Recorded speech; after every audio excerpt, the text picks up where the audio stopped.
Well, we've been going through the journey of Abraham, through the promises that we see all the way at the very beginning of really human history in many ways, with a man named Abraham who was called, a few weeks back we looked, that he was called to leave his home, that God had this amazing promise to him that he would be a father of a great nation, and that all nations would be blessed through him. Only there's a problem, isn't there?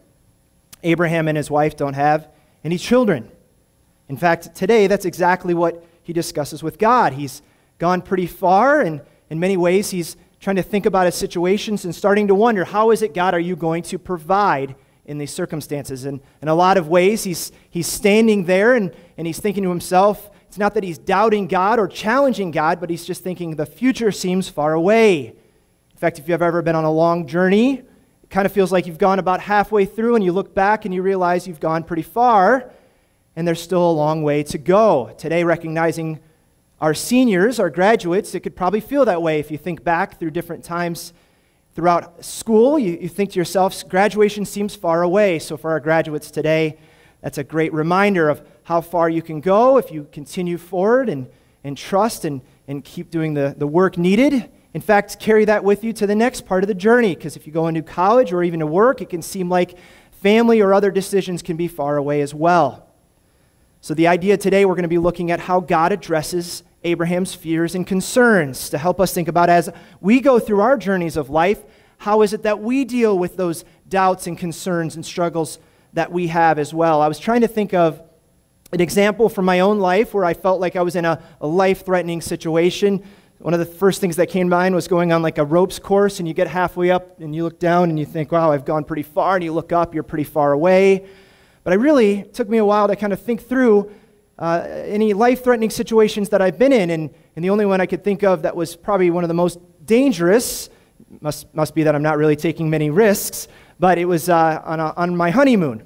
So my wife and I saved up, and we didn't go our first year, but we went on our dream honeymoon down to New Zealand. The trip down there was long enough, but we tried to do both the North and South Island all in one go. So we drove through the North Island, got down to Wellington, and took the ferry across, and it was supposed to be just a 3-hour boat ride, a 3-hour tour. But for 3 hours, just as we started into it, it was just a upswell on a big ferry boat, and then a slam down on the waves if you've ever been caught in a storm like that. And it couldn't turn around. They just decided to keep going. So for 3 hours, it was straight up and then down. People were losing their lunch, so to speak. I didn't want to risk that, so the captain said, if you're really feeling it, go outside. And so I did, and even outside, the rain was coming in, and it was not much better, but at least I could get some fresh air.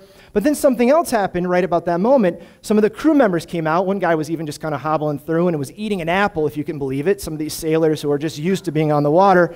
And he looks out, and they're all looking out in the water. They see something that we don't.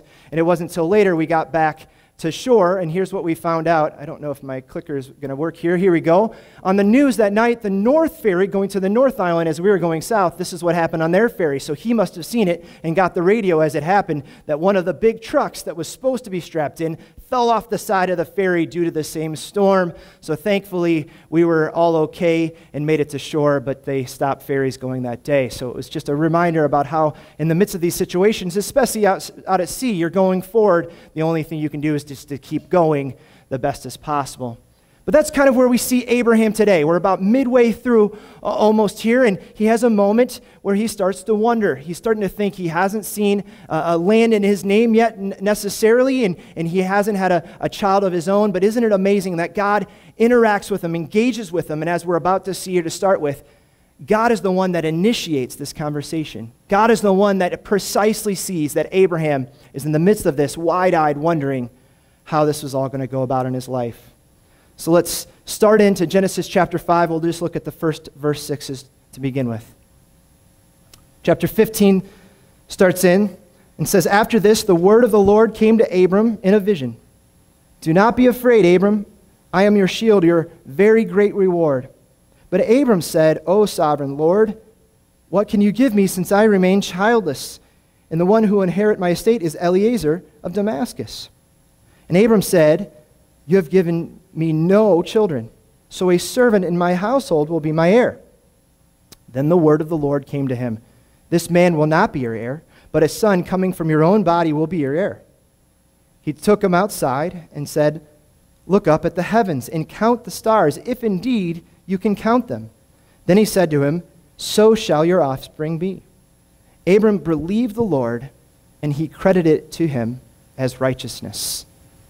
So as we see right at the very beginning of this chapter, as it happens countless times in the Bible, whenever God shows up or a messenger of God shows up, God starts off by saying, "Do not be afraid." In fact, what's interesting about that is last week, coming off of chapter 14, Abraham just had a great victory, didn't he? He went to go rescue his nephew Lot, who had been captured. So he had this great victory, and they had a celebration where he was blessing Melchizedek and receiving the blessing from God. So things were going well. But right here, Abraham still had some concerns. But God reassures him, just like he does with his son Isaac. Later, for Isaac was in a place where there were enemies around. So God right there says, "Do not be afraid. I am the Lord your God, the God of your father Abraham." And then also to Abraham's grandson coming up with Jacob says the same thing. In Jacob's case, if you're familiar there, Jacob was fearful to go to Egypt. There's a lot of traveling back and forth to Egypt, and there was some danger there. But God says again, "Do not be afraid." In fact, skipping all the way to the Christmas story, way back with the coming of Jesus, Zechariah himself hears the message that he's going to have a child, the birth of John the Baptist that we celebrate going into the Christmas story. And what does he hear? "Do not be afraid, Zechariah. You're going to have a son." And Zechariah, as you may know, was older as well. He and his wife unable to have children. And he didn't believe God. He disbelieved God there. In fact, he should have known, as we see here, that God provides, even as he does here with Abraham. But what this tells us is that God knows what we're going through and communicates a few different ways here to Abraham. He says, "I am your shield. I am your very great reward, exceedingly great reward," reassuring Abraham in the midst of the circumstances. So what that helps us think about in our own lives, regardless of our own circumstances, whatever we're going through, the first thing we can jot down in the notes, if you have those, is that we don't have to be afraid of attacks because God is our protector and our provider. God says that in a few ways, doesn't he? He says, "I am your shield, Abraham." What does a shield do? Well, you take it with you into battle. So when arrows fly or if swords are coming, you can pull it up to protect you. It's not a weapon, but it's meant for defense. However, it's also true that you carry a shield with you wherever you go. So even before attacks come, you can have that reassurance that God is saying, "I am your protector," even before attacks. You can come to me knowing you can trust me. And then he also gives them this picture, not just that he's this very great and exceedingly great reward. He says, "Look up at the stars." So this happens later at night, and he looks up and sees, look at how many stars there are. Now, what did Abraham know about stars back here in 2000s BC? Well, they don't know what we know today. We have the Hubble telescope, and we can study the universe and see that there are about 4 billion stars in the Milky Way galaxy. And in fact, I don't know why I try to punish myself trying to do the math, but if you try to do the math, if you counted one a star per second, it couldn't be done in a lifetime. It'd be about 120 years to count one star per second, to count 1 billion times 4. But the idea here is for Abraham is, what did they know back then? Well, they thought that perhaps that the sky was like a sheet with some holes poked through it. The light was coming through. But even in the hemisphere that he was in the night sky, today we have light pollution and we can't see it as much at night. But in Abraham's case, for sure, he was able to look up and see about 4,000 to 5,000 stars in each hemisphere at night. But the idea is exactly what we meet here. Even in the year 2021, when we study the universe, we come back to the same conclusion that this is a lot of stars, isn't it? Abraham was concerned with just one. He was saying, "God, am I going to have a son? Is it going to be my heir Eliezer?" Seems like a nice guy. And God's saying, "No, Abraham, not only will you have a son, but look up. You cannot count the descendants that you're going to have that are going to be blessed through you." And ultimately, as we see here with Abraham, he's trusting God, looking forward to the coming of Jesus, God's son. Just like we look backwards to see the coming of Jesus and see these very same promises fulfilled through Jesus for our lives today. So what does that mean? How do we apply this into our own lives? Well, just like we see here with Abraham, God is willing to engage with Abraham. Abraham's willing to come to God, or in this case, God draws that out of him to say that you can trust me. I am a provider. I am a protector. Jesus tells us a story, a parable, in a very similar way to say we never have to be afraid of God providing for us. what we need. Parables, by the way, I've gotten a chance to go to Pastor Jonathan's youth ministry on Wednesday nights a few times, and I love how they've been defining it. I hopefully get this right, that parables are earthly stories with heavenly application. Hopefully I got that right. I really like the way that was phrased. All right, so I see the flax nodding their head. I always say that parables are a pair of stories, so paired two, so there's two meanings. All right, so let's see if we can pick out the two meanings that are provided for us here with Jesus. So Luke 18 tells us that Jesus told his disciples a parable to show them that they should always pray and not give up. He said, in a certain town there was a judge who neither feared God nor cared about men. And there was a widow in that town who kept coming to him with the plea, grant me justice against my adversary. For some time he refused, but finally he said to himself, even though I don't fear God or care about men, yet because this widow keeps bothering me, I will see that she gets justice so that she won't eventually wear me out with her coming. And the Lord said, Jesus said, listen to what the unjust judge says. And will not God bring about justice for his chosen ones who cry out to him day and night? Will he keep putting them off? I tell you, he will see that they get justice and quickly. However, when the Son of Man comes, will he find faith on the earth? So we have two main characters here. The first one, continually in this short little story, Jesus points out he is an unjust judge. He's a judge, a man of authority who is meant to use his authority to help other people. He doesn't care about helping people at all. And in fact, it goes even further to say he has not a spiritual bone in his body at all. He cares nothing about God, about the Bible. Doesn't care about faith whatsoever. The first thing we can see that Jesus is pointing to is he's trying to tell us this is not a unique judge.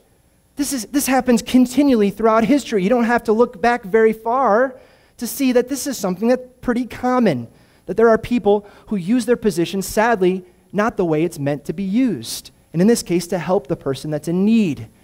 But isn't it good news to know that when it comes to God's kingdom, God is the ultimate judge of the entire earth, and everyone is going to stand before God one day, and in God's kingdom, there's no lobbying groups. There's no self-interest groups that are lobbying, trying to get their way to try to influence things. That's not how it works in God's kingdom. That's pretty great news when it comes to thinking about God. So secondly, what do we see about the widow? Well, the widow was in a position where she didn't have the resources, perhaps, to plead her case. She was in need. She needed something to be provided for her. But she doesn't get angry, does she? She doesn't get up there and cause a ruckus. She doesn't try to get the whole system torn down. No, she goes in and she just comes in continually and just says, please, justice, please. No one's there to help her. But the unjust judge continually just says no after no after no until finally he says, stop, okay, enough's enough. This woman's causing me trouble. She didn't get angry. She didn't stop. She didn't give up. But she continually came. And finally, the guy even tells us, the unjust judge, I'm not doing it because she deserves it. I'm not even doing it to do the right thing. He says, I just want her away. Get away from me. And the point is here is that when it comes to comparing the unjust judge and God, it's not a parallel, meaning God is doing a contrast, complete opposites. But the idea here is that God doesn't work that way. Why? Whenever we experience any injustice in our life, we can rest assured what Jesus is pointing out here, how much more so with God. The idea is sometimes in this world, even unjust rulers get it right on occasion. But God can never be blamed. Whenever we experience injustice in our life, we can never blame God. God is the one that always acts justly. However, we're called, we're invited, we can take our case before God. We can continually come before Him, which means that if we experience outside injustice, we can come to God in prayer and say, God, do you see what's happened? Can you see what someone said or did? But we can lay it before Him and we can invite God to say, God, would you help me understand what it is you're doing in this situation? Can you help me learn how I can grow from this situation? In fact, a very practical way to think about it, I was encouraged by this story and a situation in real life about how to put this all into practice. But Jonathan Edwards, the great American preacher back in the 1700s, would you believe it? One day somebody in his church claimed something horrible about him, a diabolical, awful thing that he claimed, which wasn't true, but blamed him for it. And then from other people's perspective, he didn't do anything. He didn't say anything. So finally, some people in his church came up and said, Jonathan Edwards, aren't you going to do something about this? He said, you know, I could. I could get up there and I could explain it, and I could try to vindicate myself from this wrongdoing. But that would get me only a little bit of vindication. Instead, I'd rather lay it before God. I'd rather pray to him, and I'd lay it before his feet. Because the vindication that God provides, our great judge, the vindication that God provides is greater than any vindication that anybody else can provide. No human can provide what God provides. God is our protector. God is our provider. We can come to him with whatever we are dealing with, whenever we are struggling, and know that he provides justice that we so desperately need. Then that brings us to verse 6. Verse 6 is a small little verse that explains a little bit of what is going on with Abraham, and it's quoted a few times in the Bible, as we're going to see much later from when Jesus shows up. But it's an important one to take a look at. Why? Because it says that Abraham tried real hard, and God counted him righteous. No, that's not quite right.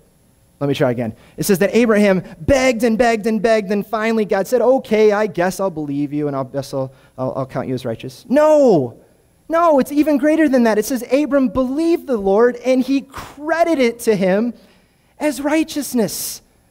It was a gift by faith, not to prove, not to earn. It was gifted. This was to show, and in fact, much later in the Bible, this is quoted a few times in light of Jesus, as we see here, to show that right from the beginning, this was God's plan when it comes to faith. Romans 4 tells us this. What then shall we say about Abraham, our forefather? He discovered in this matter, if in fact Abram was justified by works, he had something to boast about, but not before God. What does the scripture say? Abram believed God, and it was credited to him as righteousness. Now, when a man works, his wages are not credited to him as a gift, but as an obligation. However, to the man who does not work but trusts God, who justifies the wicked, his faith is credited as righteousness. David says the same thing when he speaks of the blessedness of the man to whom God credits righteousness apart from works. Blessed are they whose transgressions are forgiven, whose sins are covered. Blessed is the man whose sin the Lord will never count against him. The idea here is if Abraham worked his wages, that wouldn't be a gift, would it? In fact, David, if you want to go look at it, this is a great word study. He's using the same word, credited. It's the same way, the idea of being credited to an account. Galatians also quotes it. Galatians 3, consider Abraham. He believed God, and it was credited to him as righteousness. Understand then that those who believe are children of Abraham. That's what we're meant to see here. The scripture foresaw that God would justify the Gentiles by faith and announce the gospel in advance to Abraham. All nations would be blessed through you. So those who have faith are blessed along with Abraham, the man of faith. Right here from the beginning, even before Abraham had a chance to show evidences of what we're meant to see here, is that God gifted, imputed. The word for that is justification, if you've ever heard that used before. If you see someone's actions are justified, it's the idea that their actions or their words are justified by the set of truth, what's going on. That's exactly what we're meant to see here. So when it comes to our own lives, with dealing with fear, with dealing with understanding what it means to trust and follow God, the second thing this morning we can see is that if we're ever tempted to believe, sorry, my clicker is still going off. Can you advance it for me there, Ryan? We don't ever have to be afraid of running out of God's grace. Why? Because his righteousness, the righteousness of Jesus, is credited to us by faith. That's what we see here with Abraham, right from the beginning. It's not earned. It's gifted. It's given. So let's use that word credited, because that sounds like a money term that might get our attention. And all throughout the Bible, and especially in light of Jesus, we see that because of sin, our disobedience, we owe a debt we cannot pay. But let's think about it in terms of money. If Jesus just died for us to pay for our sin, let's say we owed $1 million or $1 billion in debt, bigger than we could ever imagine, right? If Jesus just paid for our sin, then we'd get back to zero. But what's the problem there? Well, if we're just back to zero, then the next time we sin or make a mistake, all right, we got to pull out our debit card and we swipe the card. Now we have a debt again, don't we? We try to work that off, and then we sin, and now we make a mistake, and all right, we got to keep racking up till after it's all said and done, we're going to rack that debt up again. So here's what it means to trust God in his righteousness, his right standing, his imputed gift of forgiveness is given to us. The idea is not only, as you may know, have we been gifted a forgiveness of $1 billion debt, we also are given righteousness, the perfection of Jesus put into our bank account. Which means the next time we make a mistake, you ever have that feeling when you swipe a credit card and you go, oh, I hope it goes through. Did it go through? And they say, oh, sir, actually, not only did it go through, you have millions and millions of dollars in your bank account. more than you could ever use. It will never run out. Which means whenever we struggle to understand what that means, we don't rely on our own obedience to earn what we cannot on our own. The idea, it's credited, it's gifted, even as we see right here, all the way back with Abraham. He believed. And in many situations here, in many circumstances, Abraham hadn't seen anything out externally yet. He still doesn't have a son. He still doesn't have the land yet. But he believed. He trusted God, his very great reward. So what does that look like practically? Well, I had a mentor who explained it this way. The good news is once we see the righteousness of Jesus lived out for us as we trust, it means we can stop trying to be perfect. Why? Because we can't be perfect on our own. It means we can stop trying to be right. Why? Because Jesus was right for us. But sometimes there's a tendency we slip back into that to think, oh, I better keep trying, I better keep working. But the idea is we cannot earn. We cannot prove. The idea, it's already been given for us so that we don't have to try to be right. Jesus was right for us. It was gifted to us, and we can rely on him. I came across a really great example of it that ministered to my own heart. It was about a former high school teacher who was working for a Christian university, and she said one day she received an email, and in the email, it pointed out all the mistakes that they had just made. Just pointed them out. Nothing really big, but it was just some mistakes listed after each other. And here's the problem, she said. The problem was she didn't make those mistakes. Now, she's in charge of that department. She's the leader, so it went to her, but now everybody saw those things. So she was tempted right in that minute. She said, I wanted to show everybody, hey, this was not my mistake. Guys, I wanted to set the record straight. So she starts in on this email, and then she catches herself when she realizes, what am I doing? What am I trying to prove to anybody? She realized in light of what Jesus has done, our worth is not about how other people view us. It's not about getting approval. Why? Her worth is found in Jesus, what Jesus has done. So what she said was, this helped her consider in a good way, I think practically to look at it, is to hopefully, in light of what Jesus has done, faith in him, to avoid trying to be always right leaders. Leaders that no matter what, just always want to set the record straight, just want to show people that they're always right. Why? It doesn't work, and here's why. It leads to pettiness. You can't let the little things go. Trying to be always right all the time, what does that do? It can turn into hurting other people, distancing other people, constantly trying to throw other people under the bus. Why? Just to make yourself try to feel better. It can lead to unnecessary stress. The stress of thinking, oh, I don't want to show my weakness. I don't want people. Why? Just because what other people might say about you. But the idea is, at the end of the day, all those things, trying to always be right, it can lead to loneliness. Because it puts distance, even with people who are trying to show love. It can put distance by people trying to be right. So what did she do? She said in that email, first she clicked the back, delete, and she started over. She said, thank you so much for pointing these out. We've made the corrections. We'll try better next time. That was it. Real simple. Didn't try to excuse it, didn't try to run from it. Why? What she said was, even as people who are following God and trusting Jesus, she said, we can't always be right, but we're always his. That's what it means to consider that Jesus is right for us. Jesus is perfect for us. It's credited to us, more grace than we could ever imagine. So now we see that Abraham and God had this back and forth about the fear that he was experiencing, needing that protection and also the provision that God has promised here. They started talking about his heir, and he reassures them and then some, but next they have this back and forth. One more moment to look at the land that God had promised. Abraham saying, but God, where is the land? And then God shows up in a really powerful way, and if you think about it, as we've honored our graduates, they have a ceremony. Just like graduation recognizes the seniors, God has a ceremony with Abraham to show his promises, called a covenant. So let's pick back up in verse 7. God also said to him, I am the Lord who brought you out of Ur and the Chaldeans to give you this land to take possession of it.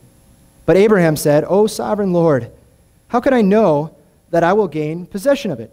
So the Lord said to him, bring me a heifer, a goat, and a ram, each 3 years old, along with the dove and a young pigeon. Abram brought all these things to him, cut them in two, and arranged the halves opposite each other. The birds, however, he did not cut in half. Then birds of prey came down to the carcasses, but Abram drove them away. As the sun was setting, Abram fell into a deep sleep, and a thick and dreadful darkness came over him. Then the Lord said to him, know for certain that your descendants will be strangers in a country not their own, and they will be enslaved and mistreated 400 years. But I will punish the nation they serve as slaves, and afterward they will come out with great possessions. You, however, will go to be with your fathers in peace and be buried at a good old age. In the 4th generation, your descendants will come back here, for the sin of the Amorites has not yet reached its full measure. When the sun had set and darkness had fallen, a smoking firepot with a blazing torch appeared and passed between the pieces. On that day, the Lord made a covenant with Abram and said, to your descendants I will give this land, from the river of Egypt to the great river, the Euphrates, the land of the Kenites, Kenizzites, Kadmonites, Hittites, Perizzites, Rephaites, Amorites, Canaanites, Girgashites, and the Jebusites, all the sites and sites. I'm trying my best to look back at how to pronounce those. If you ever come across words you can't pronounce, I just say just try to do it the best as possible. I'd have to go back to the original language. As we've been talking in our Zoom study, that's what we do when we pronounce these things. But the idea here is we read this in 2021 and we go, what on earth is going on? He cuts these animals in half. That seems pretty graphic. Well, I'm sorry to the vegans in our midst. It's still something that's still a part of our culture, that we still have animals that are raised. Talk to the farmers in our midst, and they take it very seriously, right? Just like Abraham does here. So we follow God's direction. But here's the point. We look at it in 2021 and we go, what on earth is going on? But Abraham, he knew exactly what was going on. This is used elsewhere in Scripture, and Prophet Jeremiah talks about it as well. This is a covenant ceremony. When two kings or two groups of people and parties were making a promise, a covenant, a pact, a contract, they would cut a covenant, it was called. This phrase was they cut in half, and the idea was Abraham right here with God saying, how serious are you, God? Well, God's showing right here. The idea was two parties came together. They would cut the animals in half, and they would walk down the middle to say, either party, whoever broke this contract covenant, that would happen to them. What happened to these animals being cut in two, that would happen to whoever breaks the promised covenant. So in Abraham's case, he's going, okay, I know exactly what's going on here. This is pretty serious. I need to take this serious. But then he realizes, wait a minute, God is the one joining me. That's how serious God is. God is entering into this covenant with Abraham and humanity. But the idea here is it gets our attention.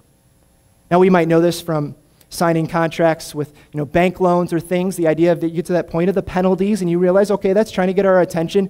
I was trying to look up some of the worst contract deals in history, and then I just realized I was reading because contracts are complicated. The only one that I constantly recognized, or maybe you're familiar, Bobby Bonilla, the baseball player, July 1st. It's called Bobby Bonilla Day.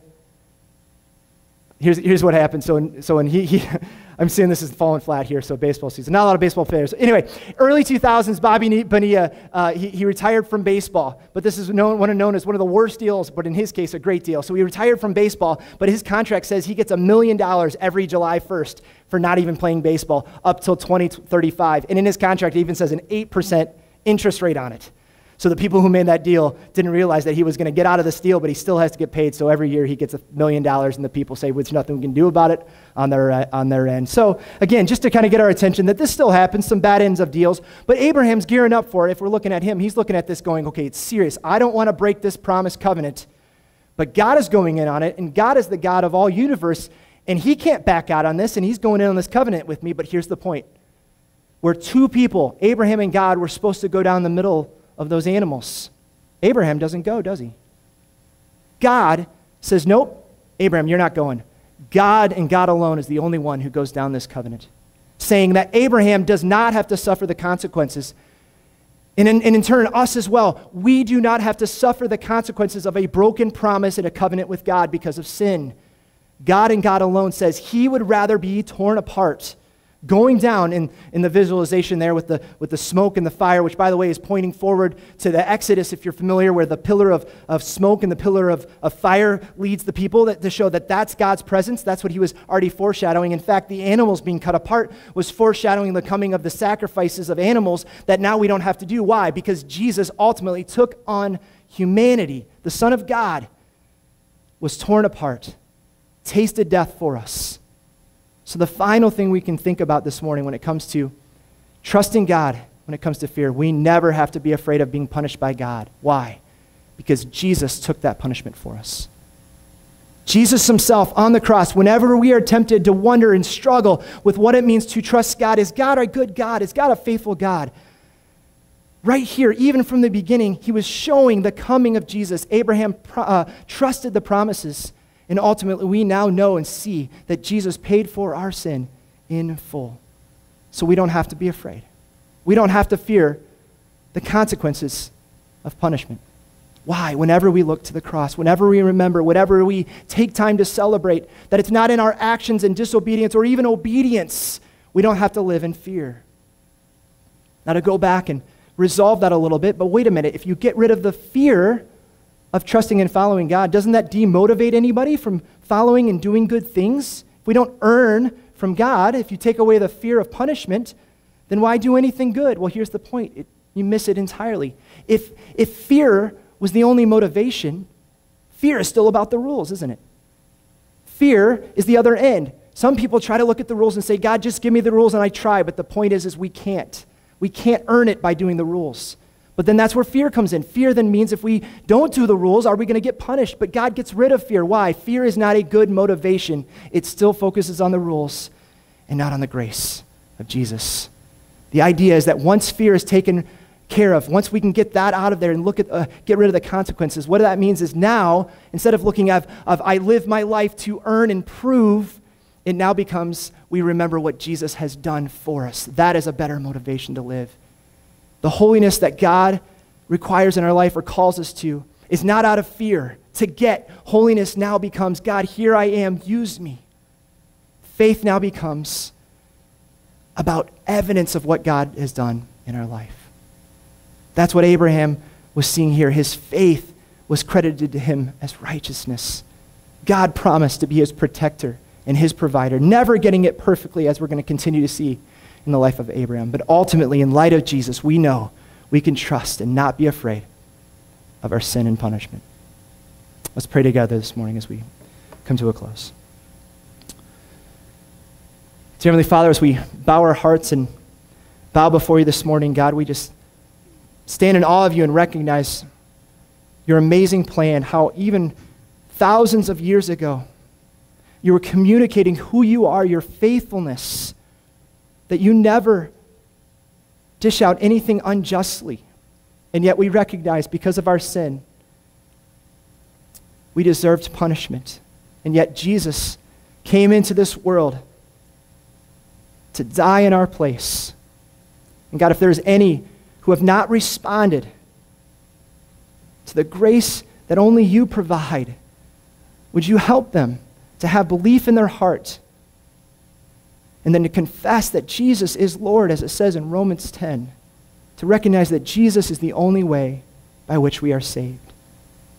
And God, if we are holding on to any hurt in our life or stubbornness when we're trying to show others and prove ourselves to be right, would you remind us that, Jesus, you are right for us, that, Jesus, you are perfect for us, and that we are in need of grace, and how that's communicated, that we can defend others like that unjust judge who was not willing to stand for what's right. God, would you help us to turn to you and to recognize your goodness even through the way that we pray for one another. If anyone is holding anything in their heart towards others, would you help them to lay it at your altar this morning, God, so that we can live freely, not by fear of punishment, but the joy that's provided by the salvation found in Jesus Christ. Thank you so much for the cross. Thank you so much for Jesus. It's in his name we pray and say, amen.